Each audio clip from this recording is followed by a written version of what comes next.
Hoy es martes 11 de noviembre de 2025 y estas son las noticias.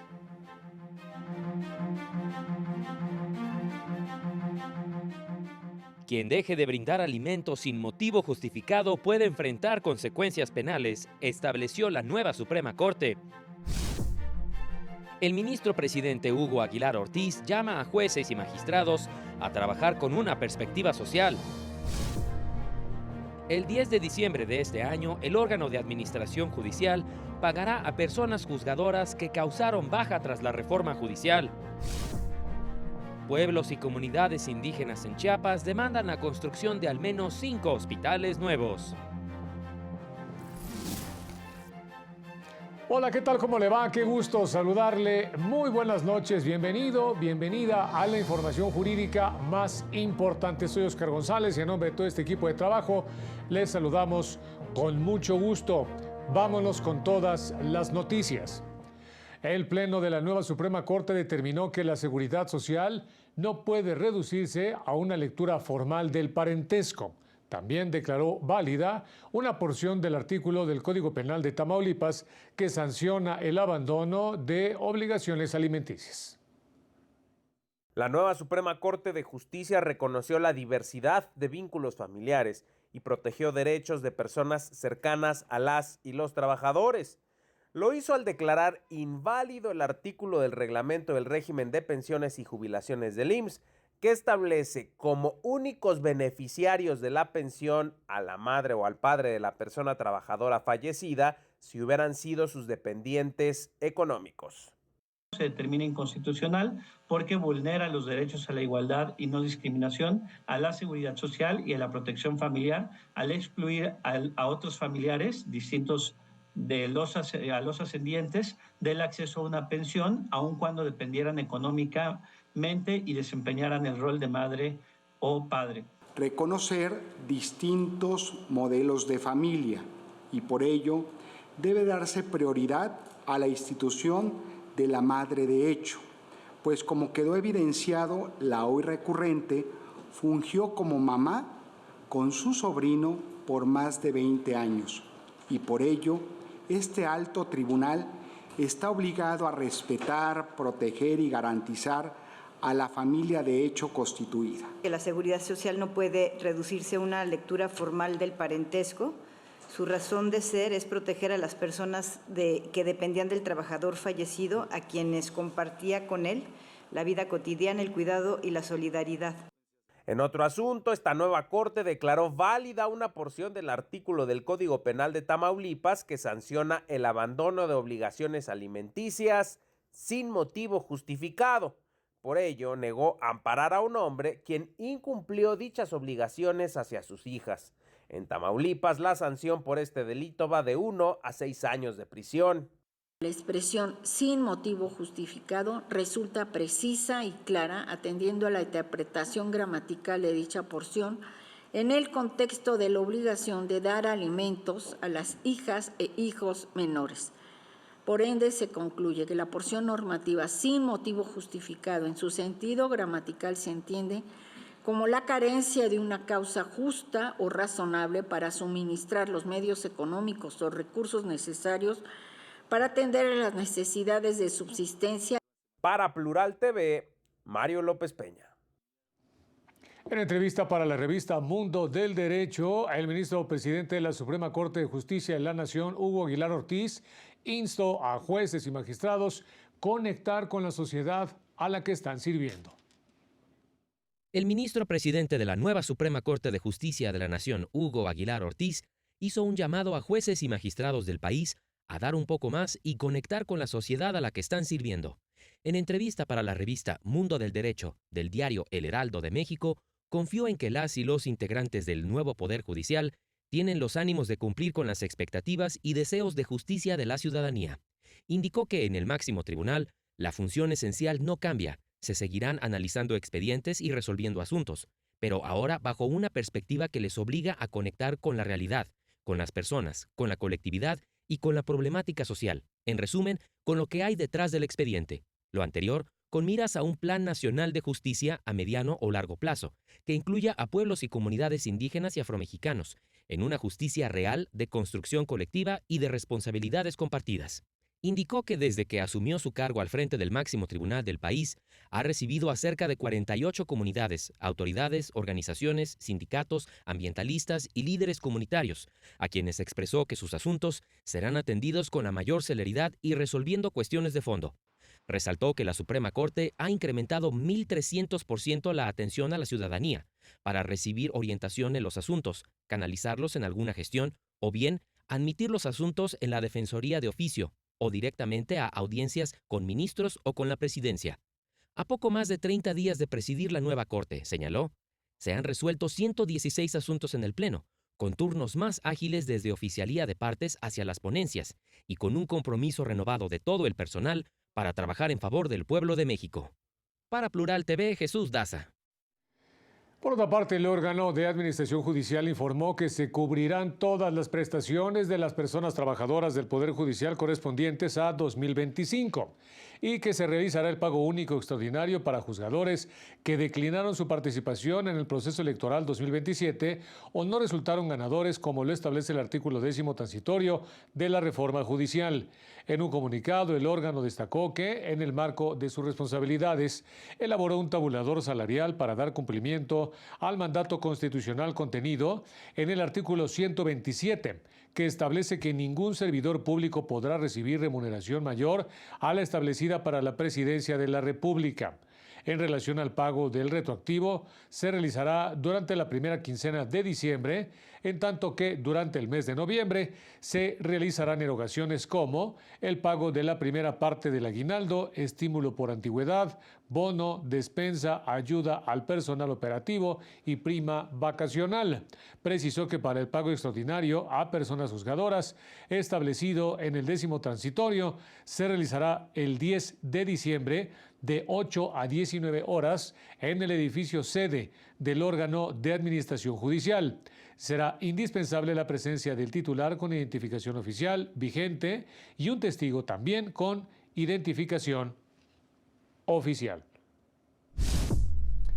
El Centro de Derechos Humanos Seferino Ladrillero celebró la resolución del Juzgado Séptimo de Distrito en el Estado de México, con la que amparó a la comunidad otomí de San Francisco Magú, en el municipio de Nicolás Romero, frente a la imposición de un plan de desarrollo urbano sin la debida consulta indígena.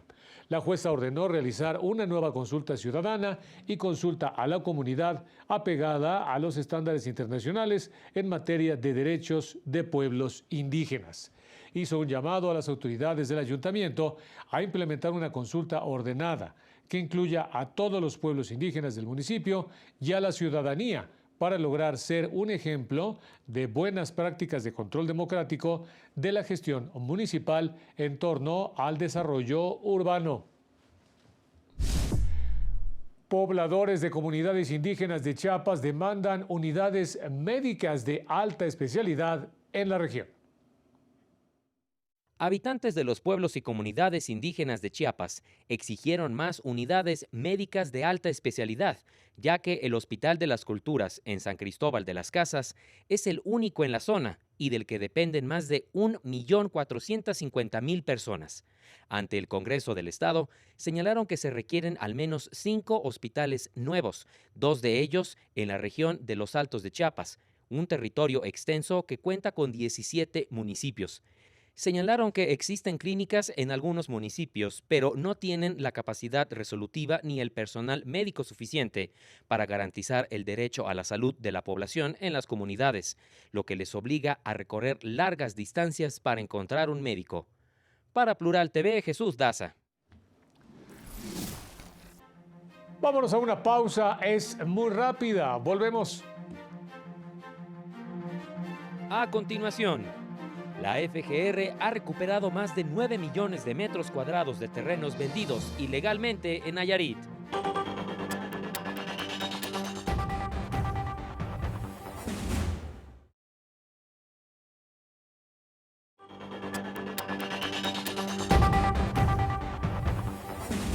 Muchas Gracias por continuar con nosotros. Vámonos con más noticias. La mirada con perspectiva de género ya no es una opción, sino un imperativo de justicia y equidad, planteó la jurista Alma Rubí Villarreal. Frente a la desigualdad existente en materia de trabajo, salario y oportunidades de vida entre hombres y mujeres en México, la mirada con perspectiva de género deja de ser una opción y se convierte en una exigencia de justicia y equidad. Alma Rubí Villarreal Reyes, jueza de distrito en Retiro, señaló lo anterior al indicar que hay un 46% de las mujeres en el mercado laboral y que aunque no hemos alcanzado la igualdad, representa un salto histórico y cualitativo que permite la visibilidad social y la independencia económica. Cuando observamos ese panorama más de cerca, cuando le ponemos una lupa más, con más aumento, como dicen, vemos que la realidad pues es más dura de lo que creemos. Por ejemplo, se sigue presentando las brechas salariales, la precariedad, la sobrecarga de cuidados y la baja representación sindical. En nuestro país, hasta el 52% de la población son mujeres, pero padecen toda una serie de inconvenientes que dificultan su desarrollo, denunció la jueza en Retiro en la conferencia El mercado de trabajo y la perspectiva de género, retos y desafíos, a cargo de la Fundación Aguirre Azuela Chávez Jauregui AC. Pero tenemos que tener presente que en el mundo del trabajo siempre se piensa que es homogéneo. Y no es así. Si se es hombre, se es mujer o se tiene una orientación sexual diversa, por supuesto que hay diferencias. Enumeró 6 obstáculos que detienen esa igualdad: las brechas de participación, la salarial y la digital, así como la violencia y el acoso laboral, segregación e informalidad y el trabajo de cuidados. En tanto, y a 2 meses de la creación del sistema de quejas y accidentes laborales, ya suman más de 11,000 denuncias registradas por posibles violaciones a derechos de trabajadores. Así lo informó la Secretaría del Trabajo y Previsión Social. Señaló que el 70% de los reportes se derivan de irregularidades en los pagos de salarios mínimos, aguinaldos, incumplimiento de la jornada laboral y falta de pago de utilidades. Exhortan a trabajadores a interponer una queja a través de la página de internet respectiva en la Secretaría del Trabajo. En conferencia de prensa, el gobierno de Nayarit y la Fiscalía General de la República informaron sobre los resultados del mega operativo Nuevo Nayarit. A través del mega operativo Nuevo Nayarit que inició el gobierno del estado con el apoyo de la Fiscalía General de la República, se han recuperado más de 9 millones de metros cuadrados de terrenos que fueron vendidos ilegalmente del año 2005 a 2021. Así lo dieron a conocer funcionarios estatales y federales en una conferencia de prensa que se llevó a cabo en la Fiscalía Especializada en Materia de Delincuencia Organizada de la FGR. ¿Cuánto territorio hemos recuperado? Ya lo decía el licenciado Gabriel Camarena, un promedio de 9,620,000 metros cuadrados, con un costo promedio que pudiéramos nosotros tener, que equivaldría a 50,000 millones de pesos, aproximadamente. 50,000 millones de pesos. Y si hacemos a un lado los terrenos que están en Breño y llevarles servicios públicos, serían seguramente 100,000 millones de pesos o más. Tuvimos la oportunidad de apoyar al gobierno del estado de Nayarit en defensa de su patrimonio. Acudieron con nosotros para denunciar hechos de corrupción y que dieron como resultado delitos federales, que ha tenido los siguientes resultados. Hemos iniciado diversas carpetas de investigación por varios delitos, como son operaciones con recursos de procedencia ilícita, tráfico de influencia, violaciones a la ley de amparo, contra la administración de justicia, entre otros. Explicaron que el fideicomiso Bahía de Banderas vendió terrenos frente al mar hasta en 20 pesos el metro cuadrado, lo que significó una afectación al patrimonio de las y los nayaritas. El fiscal de Nayarit aseguró que se trata de una de las investigaciones más complejas, firmes y trascendentes en la historia reciente no solo de Nayarit, sino de todo el país. Entre los señalados se encuentran exgobernadores, secretarios de Estado, delegados federales y fiduciarios, así como integrantes del Comité Técnico del Fideicomiso. También fueron denunciados particulares y empresas que se beneficiaron con operaciones ilícitas destinadas a apropiarse indebidamente de terrenos pertenecientes al FIBA. El gobernador de Nayarit aseguró que no se venderá el patrimonio recuperado y se integrará a un fondo soberano blindado constitucionalmente. Para Plural TV, Juan Carlos González.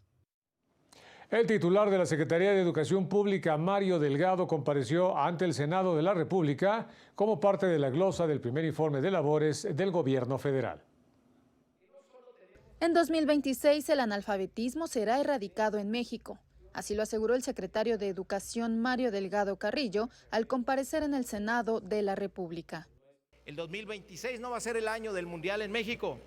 Va a ser el año que será recordado porque vamos a izar la bandera blanca de la UNESCO, donde erradiquemos el analfabetismo en México. Vamos a declarar a nuestro país territorio libre de analfabetismo. Durante su exposición ante legisladores, indicó que tras las inundaciones que afectaron Hidalgo, Veracruz, San Luis Potosí, Querétaro y Puebla, todos los centros educativos serán repuestos. Quiero también decirles que todas las escuelas van a ser reparadas y se va a reponer todo lo que se perdió. Agregó que el próximo año la beca Rita Cetina se extenderá a más de 20 millones de estudiantes de primaria de todo el país. Mencionó que en el 86% de las escuelas ya no se venden chatarras, refrescos ni bebidas azucaradas. Como un acto de congruencia para que lo que aprenden los niños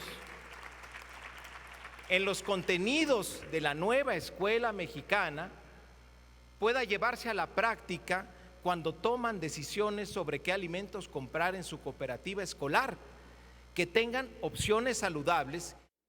Habló también sobre el aumento salarial al personal del magisterio, el incremento de espacios para la educación media superior, la eliminación del examen único para el acceso de estudiantes y la creación del bachillerato nacional. En cuanto a la educación superior, señaló necesario un cambio que atienda a los nuevos retos de la inteligencia artificial y la contribución de las instituciones para reforzar la plataforma Saberes. Durante su comparecencia, el secretario de Educación fue cuestionado por legisladores de las distintas fuerzas políticas. Con imágenes de Jacobo Parrilla e Israel Trejo, para Plural TV, Laura Murillo. Bueno, vamos a otros temas, el de la regulación de las motocicletas. Y es que el Estado de México anunció la actualización de su reglamento de tránsito precisamente para motociclistas con la implementación de nuevas exigencias y sanciones. Y es que diariamente se reportan 73 siniestros viales y en 16 de ellos pues hay víctimas mortales. Allá tan solo en el Estado de México, por lo que los accidentes de moto superan incluso la letalidad de enfermedades como la diabetes. Entre las medidas preventivas se encuentra el uso de equipos de protección adecuados y en óptimas condiciones, la aportación de gafas de seguridad, el abstenerse de transportar a niñas, niños, adolescentes que no puedan sujetarse de por sí solos. Se advierte que se impondrán multas de hasta 11,000 pesos para los conductores reincidentes que no cumplan con el reglamento de tránsito.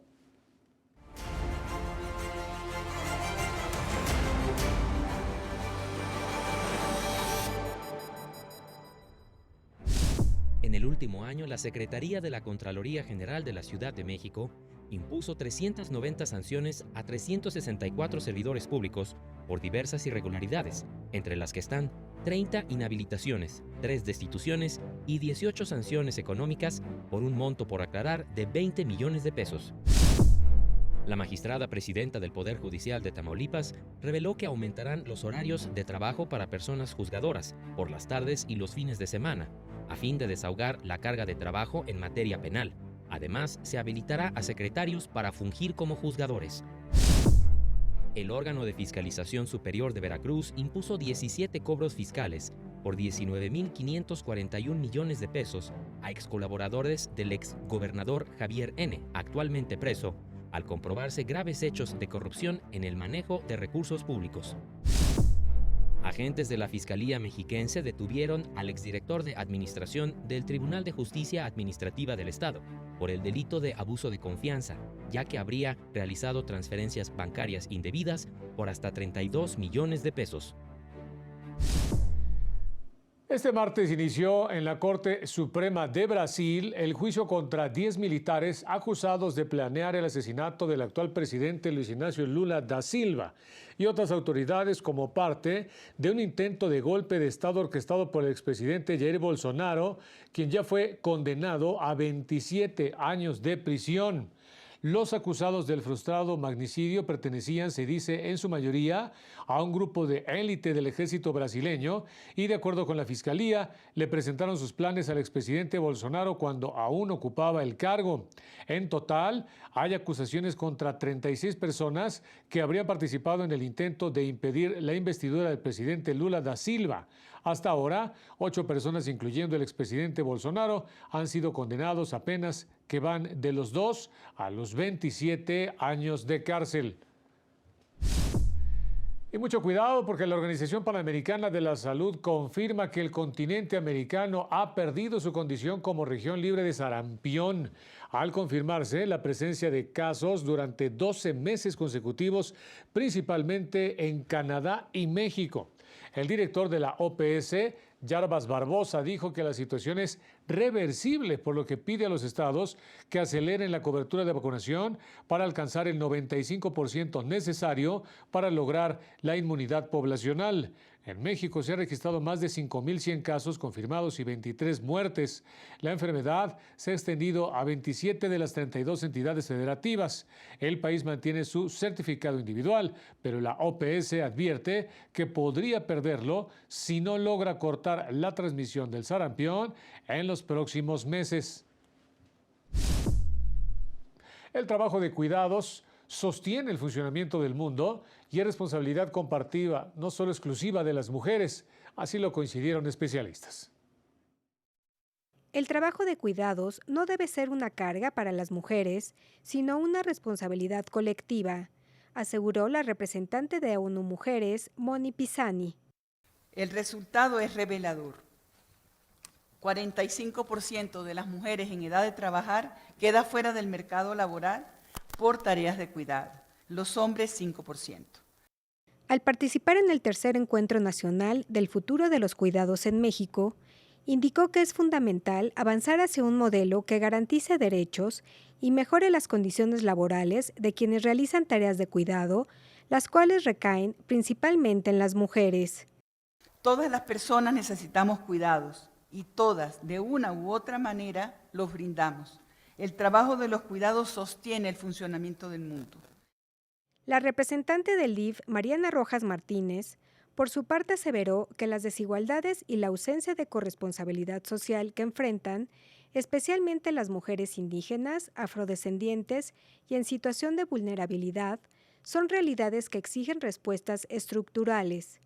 Nos convoca a imaginar modelos de cuidados sostenibles, territoriales, intersectoriales y profundamente humanos y comunitarios.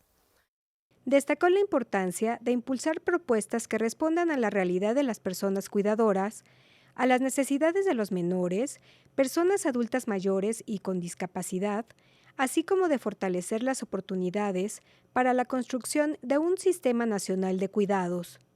Para Plural TV, Rosy García. Y hablando de temas de salud, cada 14 de noviembre se conmemora el Día Mundial de la Diabetes, que busca sensibilizar sobre el impacto de esta enfermedad en la salud. En el marco del Día Mundial de la Diabetes se dio a conocer que en 2022, 14.6 millones de personas en México vivían con diabetes y en 2024 murieron por esta enfermedad 112,000 personas. Pasamos en más de 20 años de tener a 5.3 millones de personas afectadas por este padecimiento, a cerca de 14,000.6 personas viviendo con diabetes en México y todas las implicaciones y consecuencias que esta enfermedad representa. Esta enfermedad, considerada un problema de salud pública, está estrechamente ligada con la mala alimentación y la ingesta de bebidas azucaradas. La diabetes mellitus, la hipertensión arterial y la insuficiencia renal son las tres principales gastos en salud dentro de este sector. Y bueno, sumado esto, pues da cerca de 109,000 millones de pesos gastados solo en 3 enfermedades que absorben gran parte del presupuesto asignado al sector salud. Las cifras son alarmantes porque el 18.8% de la población tiene diabetes y 9 de cada 10 niñas, niños o adolescentes consumen de manera regular bebidas azucaradas. Durante un webinar, la organización civil El Poder del Consumidor informó que, de las estrategias implementadas para revertir esta situación, los impuestos saludables han puesto a México como ejemplo a nivel mundial. El etiquetado frontal de advertencia, que entró en vigor en 2022, es otra medida para desincentivar el consumo, y ambas tienen por objetivo disminuir problemas de salud pública, pero han enfrentado resistencias. ¿A qué nos referimos cuando hablamos de interferencia de la industria refresquera? Pues esta interferencia se refiere a todas estas prácticas, a todas estas estrategias que tiene la industria refresquera para asegurar un trato preferencial, para evitar regulaciones o debilitar iniciativas destinadas al interés público y motivadas hacia desincentivar el consumo de estos productos que tienen un efecto negativo hacia la salud. Para Plural TV, Citlali Pérez.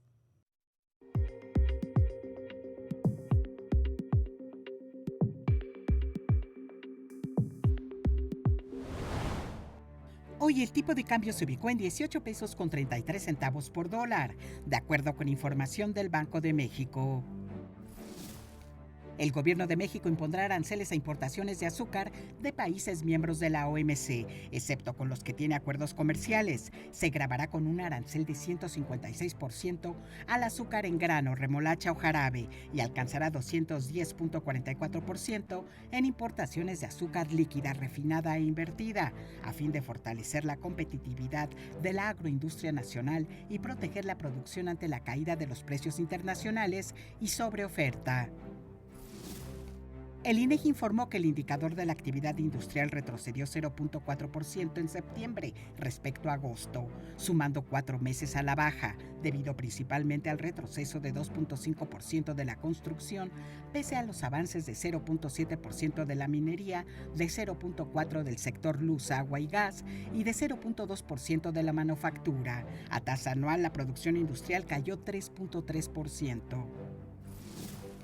El Instituto Mexicano del Seguro Social reportó que en octubre se generaron 217,491 empleos formales, el mayor nivel en lo que va del año y un incremento del 1% respecto a octubre 2024, con lo que pese al incremento histórico, el acumulado enero a octubre sumó 550,794 nuevos puestos, una reducción de 7.4% respecto a igual periodo de 2024 y su tercer año consecutivo a la baja.